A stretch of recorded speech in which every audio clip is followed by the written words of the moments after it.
একেবারে প্রচার যুদ্ধকে কেন্দ্র করে ভবানীপুর বিধানসভা কেন্দ্র এলাকা একেবারে সরগরম হয়ে উঠেছে। গোটা বিষয়টা নিয়ে শুভেন্দু অধিকারী কি বললেন শুনবো। করে ছোটা দেওয়ায় ভবানীপুরের রসিকও বলে গেলাম। আমার মাইক বাজছিল কেন? যতই করো হামলা আবার জিতবে বাংলা। 4 তারিখে শুনিয়ে দেব ভালো করে, ওই মুখ দিয়েই জয় জয় শ্রীরাম বলাবো।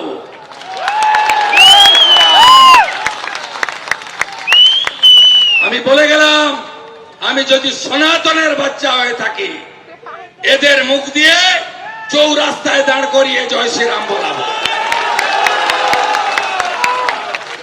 একদম ভদ্র থাকবেন, কাল সকাল থেকে আবার দেখা হবে। 27 তারিখ বিকালে মহা মিছিল হাজরা থেকে এক্সাইট, মমতা ব্যানার্জির পরাজয়ের শোভাযাত্রা হবে। Tata bye bye, tata bye bye, Hirak Rani bye bye. সরাসরি নিয়ে যাব ভবানীপুর থানার সামনে থেকে, রয়েছে আমাদের প্রতিনিধি সুকান্ত মুখোপাধ্যায়। সুকান্ত, দেখো কিছুক্ষণ আগেই তৃণমূলের কর্মী সমর্থকেরা তারা বেরিয়ে গেল। সেন্ট্রাল ফোর্স কিন্তু ডেপ্লয়মেন্ট এখনো পর্যন্ত থানার বাইরে আছে। ক্যামেরা দীপেন্দু চক্রবর্তী দেখাচ্ছে থানার ঠিক পাশের যে গেট, সেই গেট পুরোপুরি বন্ধ এবং সেখানে কিন্তু এই মুহূর্তে সেন্ট্রাল ফোর্সকে ডেপ্লয় করা হয়েছে। কিছুক্ষণ আগে 70 নম্বর ওয়ার্ডের কাউন্সিলর অসীম কুমার বসু তিনি আসেন এবং প্রায় দীর্ঘক্ষণ, প্রায় আধ ঘন্টার বেশি সময় তিনি ভেতরে ছিলেন এবং একটি রিটেন কমপ্লেন যা থানার তরফে রিসিভ করা হয়েছে, সেই রিটেন কমপ্লেন নিয়ে তিনি বেরোন এবং তিনি বলেন যে একেবারে কোড অফ কন্ডাক্টকে ভায়োলেট করা হয়েছে। এই মিটিংকে কেন্দ্র করে যে অসভ্যতাম করা হয়েছে সেটাকে নিয়ে তিনি কমপ্লেন করেছেন। যদিও সেখানে বিরোধী দলনেতা তথা বিজেপি প্রার্থী কেন্দ্রের শুভেন্দু অধিকারীর নাম রয়েছে কিনা সেটা কিন্তু তিনি স্পষ্টভাবে জানাননি।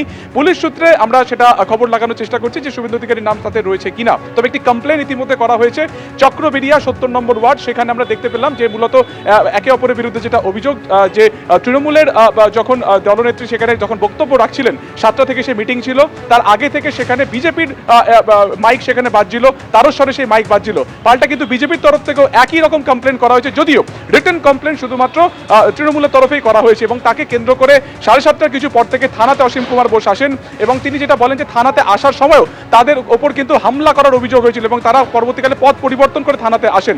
ফলত তারপরে তিনি কমপ্লেন করেছেন, রাত্রে তিনি নির্বাচন কমিশনকে জানাবেন। তবে থানার সামনের ছবিটা আরও একবার তোমাকে দেখাবো, যে সেন্ট্রাল ফোর্স এখানে মোতায়েন রয়েছে, তাদের ডেপ্লয়মেন্ট করা হয়েছে যাতে কোনো অশান্তি না হয়। এবং আমরা জানি যে রাত পোহালে কালকে এবং তারপরে তো সোমবার পর্যন্ত নির্বাচনের প্রচার রয়েছে। তার আগেই একেবারে ভবানীপুর থানার সামনে এই মুহূর্তে কেন্দ্রীয় বাহিনীতে 6 লাখ অভিযোগ, পাল্টা অভিযোগ রয়েছে এবং তৃণমূলের তরফ থেকে লিখিত অভিযোগ দায়ের হয়েছে বলে এখনো পর্যন্ত খবর।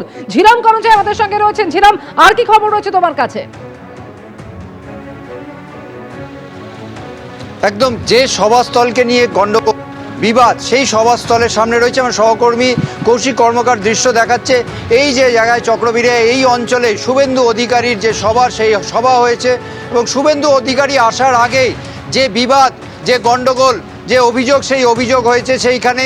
এবং এই সভা থেকেই যে আওয়াজ যাচ্ছিল তা নিয়ে মুখ্যমন্ত্রী বিরক্তি প্রকাশ করেন। আমরা দেখতে পাচ্ছি এই মুহূর্তে সেই অঞ্চলে সেন্ট্রাল ফোর্স রয়েছে, পুলিশেরও নজরদারি রয়েছে এবং যে প্যান্ডেল, যে সভা হচ্ছিল সেই সভার যে মঞ্চ সেটা খোলার কাজ চলছে।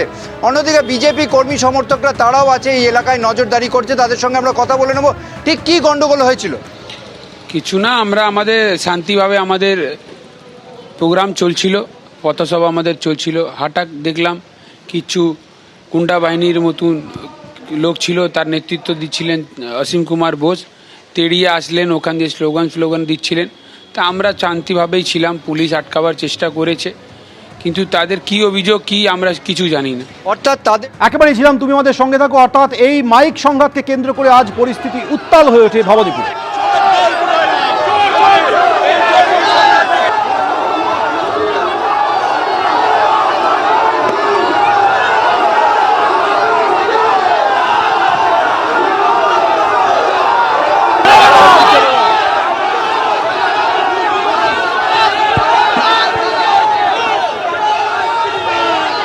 এবিপি আনন্দ, এগিয়ে থাকে, এগিয়ে রাখে।